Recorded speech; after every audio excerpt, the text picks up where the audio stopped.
দে দিদির কাছে কৈফিয়ত দে। হ্যাঁ এগুলো একসাথে কেউ খায়?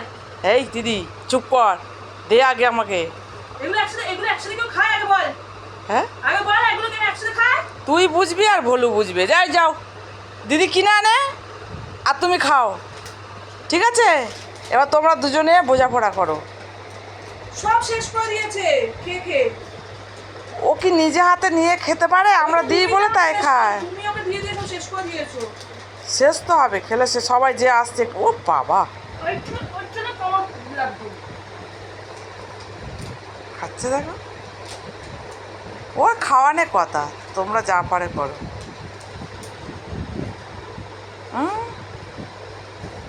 হয়েছে, খাওয়া হয়েছে। এই আর চাইবি না কালকের থেকে, ঠিক আছে? কাল থেকে চাইবি না। এসে আমার হাত কামড়াচ্ছে, মানে দাও তুমি। এটা আবার কি হচ্ছে? এটা দিদি কি সাজাচ্ছে তোমাকে? এখন কিচ্ছু বলবে না, তুই খাবার দিয়েছিস, এখন কিচ্ছু বলবে না। এখন এখন যা ইচ্ছা তাই বলো। বাবা আর গরমে রুমাল টুপি আর পরাস না রে, ও গরমে সারাদিন পাগল হয়ে যাচ্ছে।